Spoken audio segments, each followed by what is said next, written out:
Hey there guys, Spexy here, welcome back to Retrospecs.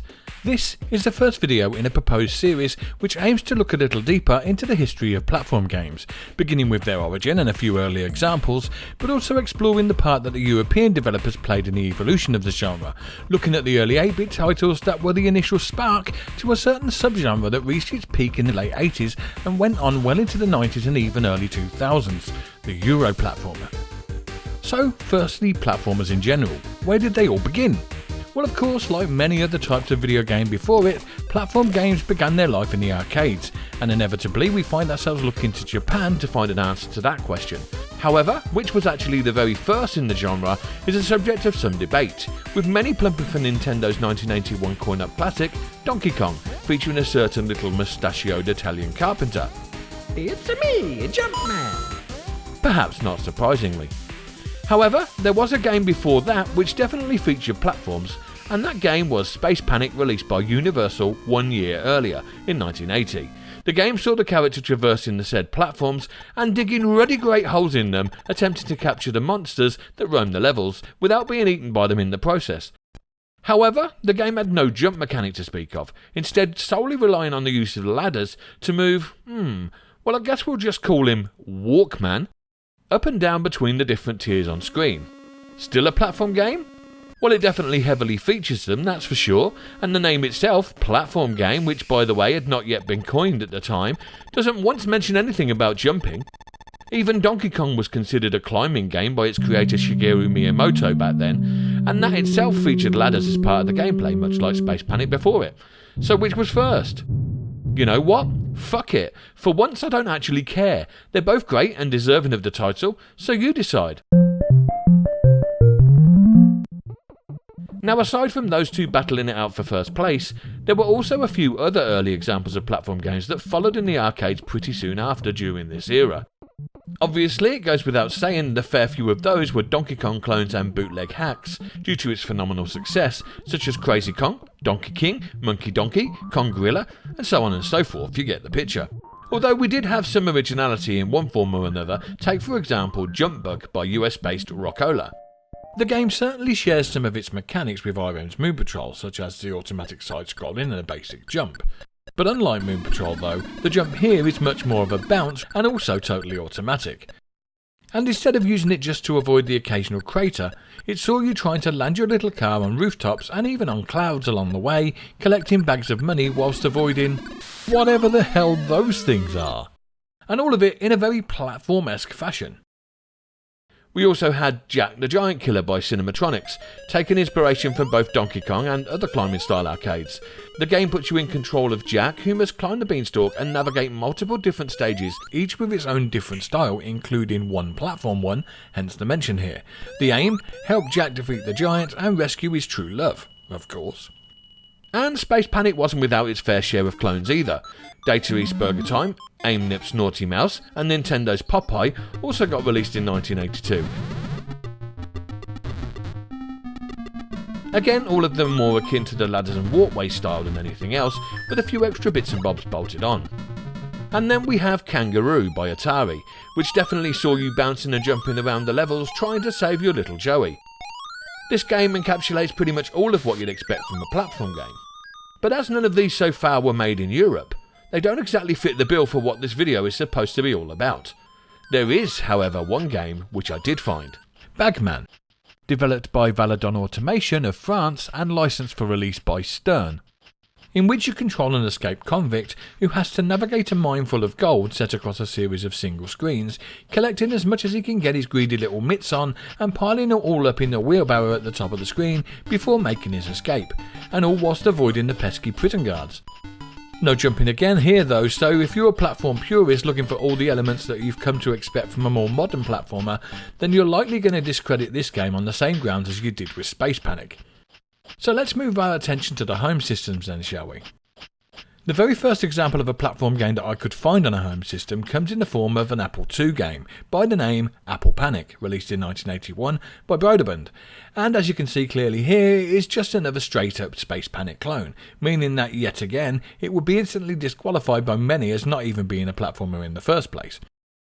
I did, however, find an interesting little typing called Wild Strawberries, which was printed in October 1982 issue of Computer and Video Games magazine. I also managed to find a downloadable version of it, making it possible to show you it running here, and of course saved me the time and tedium of typing it all in. Sorry, Snorkers, I know you love a good typing. And aside from yet again being another Ladders and Walkways style game, is it even European? Well, considering the magazine itself was printed and published here in the UK, the odds are highly likely that the code was from a UK programmer too. However, A, that cannot be clarified, and B, magazine basic listings surely don't count, do they? It's your video, Spexy. You can do what you like. No, they don't. Moving on. So what commercially released games do we have from that year? A bunch more Space Panic and Donkey Kong clones to start with the likes of Space Panic for the ColecoVision by CBS. That's official. Whatever. Monsters for the BBC Micro by Acornsoft, a very non-official Space Panic rip-off, and very much from the UK, the awesome TOS-80 Donkey Monkey by Inter-Electronics. Shh.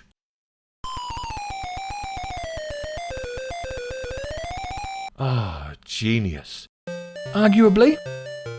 No, actually, not arguably, because it is hands down the best home release for its time. We have Donkey Kong, the official ColecoVision port by CBS, and with it one of the very first mentions of Jumpman actually being named Mario, according to the game's user manual. Various other Kong clones, all named accordingly and by different companies for different systems. For the ZX81 we have Crazy Kong by Personal Software Services, or PSS. For the VIC-20 we have Crazy Kong by Newfcop. And for the ZX Spectrum we have Crazy Kong by CTEC. We also have the VIC-20 port of the Apple II clone of the arcade hit Space Panic, Apple Panic by Creative Software.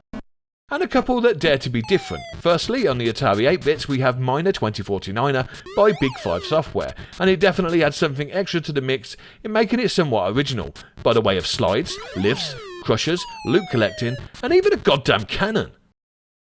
Meanwhile, on Atari's 2600 home console, we got Pitfall by Activision, an absolute classic and arguably the first multi-screen exploration platform game ever seen. Seeing the hero Pitfall Harry trying to survive a deadly jungle, leaping or swinging over giant pits, hopping rolling logs, traversing alligators and avoiding deadly scorpions, all whilst collecting ancient gold. Springer sees you playing a rabbit who has to hop around the various platforms collecting stuff, and to be honest it's pretty damn brutal, particularly the fall damage. Oh shit! And still on the 2600 we have The Adventures of Tron, a simple yet fun little take on the movie, something of a cross between Space Panic and elevator action with added jumping. And this is Tomark the Barbarian, or rather, this complete mess of blocky ass pixels is, I think.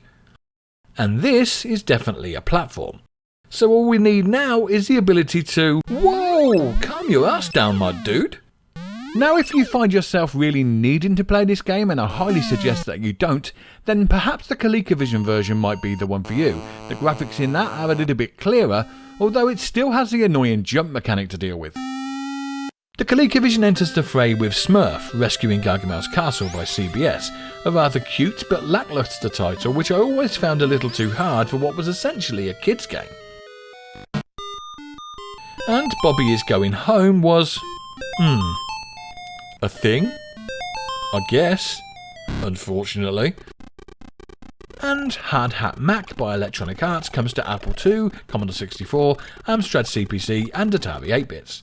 Well, it's a bit of a mix of Donkey Kong and Miner 2049er this one, but definitely worth a play if you've never done so in my opinion. Now aside from a couple of direct clones, most of these games are from America or the Far East, so the hunt for the first truly original European platformer continues, if you don't count Bagman of course. And I have a feeling that 1983 is going to be our year, mainly because I'm going to stop looking at all the bloody games from outside of Europe to be honest, and also because things get a whole lot more interesting from here on out. So let's start by knocking out the barefaced coin-up clones then, shall we? See you later, Hunchback. Adios, Barmy Burgers. Begone, Killer Kong.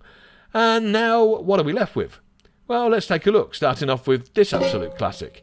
Indescomp's Bugaboo the Flea, or La Pulga if you want its Spanish title, was released here in the UK by Quicksilver and definitely gets a huge shout out for being one of the most original games of the bunch.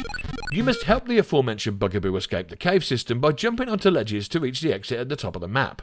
To do this, you must jump left and right at heights decided by a power meter that triggers when you press the jump button, with longer presses equaling longer and higher jumps. Simple, yes, but also due to the precision required to successfully make said jumps, and this sodding dragon, pterodactyl, dragodactyl, it's hard as nails, and unbelievably frustrating, yet somehow still frickin' addictive. Well done, Paco Suarez and Paco Portello. Yes, Paco and Paco, you created a monster. A pixel-perfect, heart-thumping, insanity-inducing monster. Gracias, senores. Here's one that I would have sworn was American until seeing the original cassette cover. English software? Are you sure? Yep, that's right, Jet Boot Jack was actually made right here in Blighty. I fondly remember playing this alongside other Atari 8-bit titles in the computer club at school, and I instantly fell in love with its cute and colourful graphics along with the challenging gameplay. I just never realised that it was British back then. What do you know? Next up we have... Wait, what? Why has he got no sodding ears? No. You know what? I can't bear it. I ain't gonna bother. Oh, and this one happens to be by UK software house Arctic Computing in case anyone was actually interested. Jungle Trouble by Durrell must certainly have managed to shed a few tears over the years. Oh sure, it has simple stickman graphics and it all looks innocent enough, but underneath that cute facade hides an absolute beast. Jump across the alligator-infested lake, once you figure out how to sodding jump in the first place, that is. Chop down the trees, if the fucking monkeys don't steal your axe first, or it goes blunt mid-chop, seeing you have to traipse all the way back to the beginning again just to get a new one. Oh, and mind the sodding trees don't fall on your head while you're at it. But if you manage to master all of that, you'll be on the home straight. Just swing across that fire pit and jump the gaping, oh fuck this shit. A controversial one next, as again no jumping in this one, and some extra adventure elements thrown into the mix. Alchemist. No wait, hear me out on this one. Alchemist sees you in the role of an alchemist, duh. And you must explore the game's expansive map, picking up and using items found on the various platforms within. Okay, so you might not jump, but you don't climb ladders either. Oh no, forget all that lame shit. Instead, our boy here just straight up turns his ass into a giant sodding bird. Now that's magic. Now, I'm not going to fight over which one of these was technically first, and to be honest, even if I could find out, which is doubtful at best, I honestly can't be arsed because there are some right old corkers in there, and they all deserve a little love in my opinion. Well, most of them anyway. Our next game is a big one, definitely one that most people will have heard of, or at least I hope so, and arguably revolutionary for its impact on British game development. Coded by one lone teenager from Wallasey. An inspiration to bedroom coders the length and breadth of Europe, opening the door for many of them towards a career in the industry. I am of course referring to Matthew Smith. No, not that one. And the game in question, Manic Miner, which he coded for Bug Bite Software in 1983. With its quirky sense of humour and pop culture references, it certainly started a trend for European platformers in general, and I would go on to say that whilst it may not be the first, it's a true embodiment of what a Euro platformer is all about. At least at its 8-bit heart anyway. In the next couple of years, we saw the likes of Chucky Egg by A&F Software, another stonker of a game featuring Henhouse Harry, as you traverses the platforms, belly bouncing mid-jump at times, to collect the eggs and the corn piles along the way, in a fashion not too dissimilar to DK, but also different enough to make it an original game in its own right.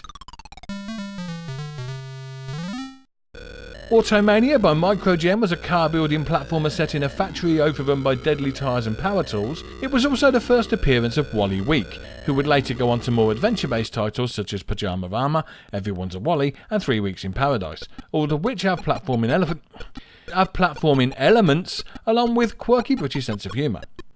Okay, so this is one of my favourite specky games of all time. Fred, by Spanish company Investronica, and again, much like Bugaboo, published in the UK by Quicksilver Games. And it's a great little game. Some of you might know this one as Roland on the Ropes, particularly if you had an Amstrad CPC, but it all started here with Fred on the good old Specky, as you help him climb up and down ropes, collect the map pieces, avoid ghosts, jump hedgehogs. Hedgehogs?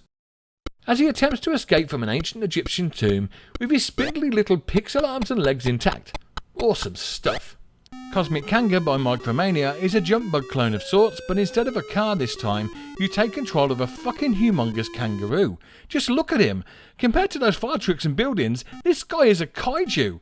A freaking kangaiju. The sequel to Manic Miner, Jet Set fucking Willy. in 1984, this time by Software Projects, saw the now rich Willy no longer a miner, but rather a part of the jet set. And to celebrate his newfound wealth, Willy held a party, leaving bottles, glasses, and all manner of other junk scattered all around his enormous Willy mansion, and having to clear it all up before he would be allowed to go to bed. Renowned for the sheer size of it at the time, and also for a bug that made it impossible to complete the game without using a poke code to cheat your way around it, the game contains yet another turn of Matthew Smith's humorous pixelated brain farts. The Amstrad CPC 464 owners got their version of Fred, Roland on the Ropes by Amsoft pretty much the same, just with a bit more colour and no clash. Ugh, no clash? Kokotoni Wolf by Elite, which although visually very Jet Set Willy in aesthetics, shares the flying mechanic similar to that of Alchemist. As Wolf, you travel through time set across 6 distinct stages, collecting the parts of the dragon amulet for your master, a magician named Ulrich. Why couldn't he just go and get it himself, the lazy bastard? We also had Sir Lancelot, developed by Studio B, a UK-based subsidiary of the Australian-owned Melbourne House. Sir Fred, the spiritual successor to Fred, by Made in Spain and published by Microgen. Jasper by Micromega, featuring an adventuring mouse and with fantastic cover art by Paul Semick, whose caricature work is renowned worldwide, including working alongside Fluck and Law as part of the Spitting Image comic design team. Anthony Crowther's Blagger and Son of Blagger by Sheffield-based Alligator Software for the C64, MSX, CPC, BBC Micro, Acorn Electron, Commodore 16+4. Did I miss anything there? Dynamite Dan 1 and 2 by Mirrorsoft, a couple of absolute classic platformer collectathons.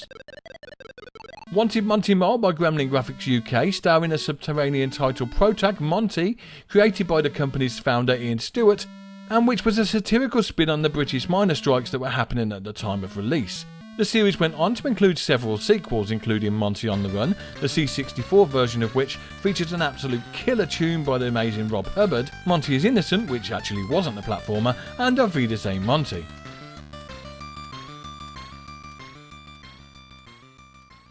And Hubbard's rocking that SID chip hard yet again in another Gremlin Graphics release, Jason Perkins and Anthony Clark's C64 Classic and Zap 64 Sizzler, Thing on a Spring. The game also saw a sequel, Thing Bounces Back, which was another great little platform in its own right, this time with music by the late great Ben Daglish.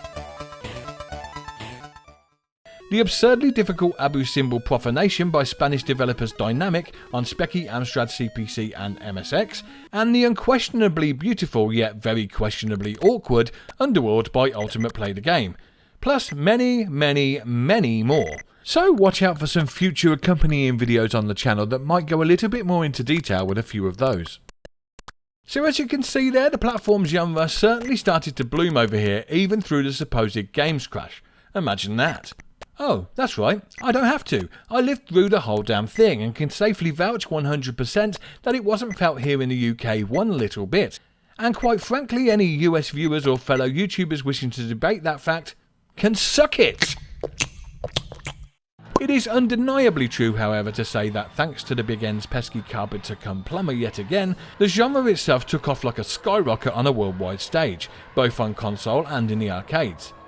Well, once the US got over its little hiccup at least. But there's just something about those European platformers with their quirky charm and sarcastic sense of humour that simply cannot be replicated, and they themselves had started to find their footing in video games' ever-changing landscape and would soon be moving forwards in leaps and bounds. Now I know that some of you will be sitting there whining, "You didn't mention that game," or "What about this one?" And that's just fine, we all have our own most memorable games, so if I didn't include something that you'd like to have seen me cover, or you were completely butthurt by the absence of any one game in particular, then why not let me know in the comment section below. In the next video I'll be taking a look at the big boys as the 16-bit era explodes, with both the Atari ST and Commodore Amiga hitting the home scene. This, for many, will note the beginning of what is widely known as the true Euro platform era, and I can't wait to jump into it with you. I've been Spexy, you've been estupendo, and I look forward to looking back with you again in the next episode. See you soon. Bye for now.